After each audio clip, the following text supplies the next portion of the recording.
99.9% लग रहा था कि मेरा कॉन्ग्रेचुलेशंस लिख के आएगा, ठीक है। बट अनफॉर्चुनेटली नहीं आया।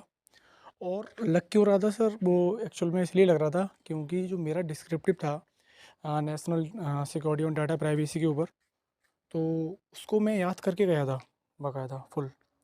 और मैंने जो जीए के जो क्वेश्चंस किए थे वो भी मैंने चेक किए थे, तो मतलब आराम से अच्छे बन रहे थे मेरे। 15 से ऊपर, तो 15 मार्क्स से ऊपर थे अप्रॉक्स, ठीक। और रीजनिंग भी मैंने 29 मार्क्स का किया था। और क्वांट मैंने 15 मार्क्स का किया था। और इंग्लिश में मेरा क्या होता है कि मोस्टली मार्क्स अच्छे ही आते हैं।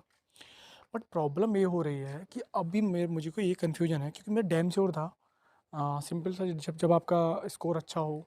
And I attempted it, I think 97 marks in I B P S P O mains. So मुझे काफ़ी कॉन्फिडेंस है और मुझे लग रहा था कि आएगा ही मेरा, क्योंकि मैं तैयारी भी कर रहा था, प्रिपरेशन भी कर रहा था। तो मैं आई बी पी एस से ये कहना चाहता हूँ कि आप S S C U P S C, मतलब ये भी बड़े बड़े एग्जामिनेशन कंडक्ट कराते हैं।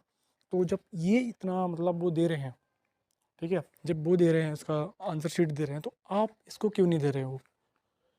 क्योंकि मुझे थोड़ा सा डाउट हो रहा है सर, मैं बताऊं, क्योंकि मुझे जो लगा पिछले साल भी, जैसे कि कुछ लोगों के इंग्लिश में जो मार्क्स थे ना, सेम थे। 3 तरीके के मार्क्स थे, जैसे कि किसी का 8.75, 12.75, ठीक है। तो मैं ये तो नहीं कह रहा कि वो उन्होंने गलती किया है या नहीं, बट मैं ये कहना चाहूँगा कि इसका आंसर शीट भी होना चाहिए। जैसे कि और चीज़ों का आता है, ठीक है, जैसे एसएससी का आता है, यूपीएससी का भी आता है। तो कंसीडर कीजिए, क्योंकि ऐसे तो फिर आवाज़, क्योंकि अब इसमें क्या होता है कि हम लोग आवाज़ उठाते नहीं हैं। और क्योंकि तब तक दूसरा एग्ज़ाम आ जाता है, तो हम लोग सोचते हैं चलो ठीक है, इसका मेंस नहीं हुआ, अब आईबीपीएस क्लर्क मेंस देखेंगे, एसबीआई क्लर्क मेंस देखेंगे। तो ऐसा हम लोग करते रहते हैं। तो होप सो आप समझ रहे होंगे मैं कहना क्या चाह रहा हूँ, ठीक है। और जो बड़े बड़े टीचर्स हैं, हालांकि कुछ लोगों को, सब लोगों का, अब सब लोग यही बोलेंगे कि यार और लोगों का क्लियर हो रहा है, तुम्हारा नहीं हुआ। तो मैं बता दूं कि देखो, मेरा मॉक में अच्छा स्कोर आ रहा था, ठीक है।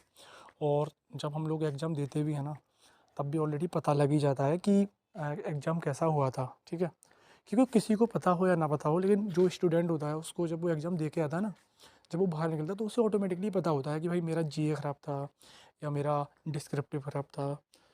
बट प्रॉब्लम ये है कि इसमें मैं इतना कॉन्फिडेंस था, तो डिस्क्रिप्टिव इसलिए ख़राब नहीं मानूंगा मैं, क्योंकि डिस्क्रिप्टिव में जो टॉपिक आया था ना, उसको मैं मेरे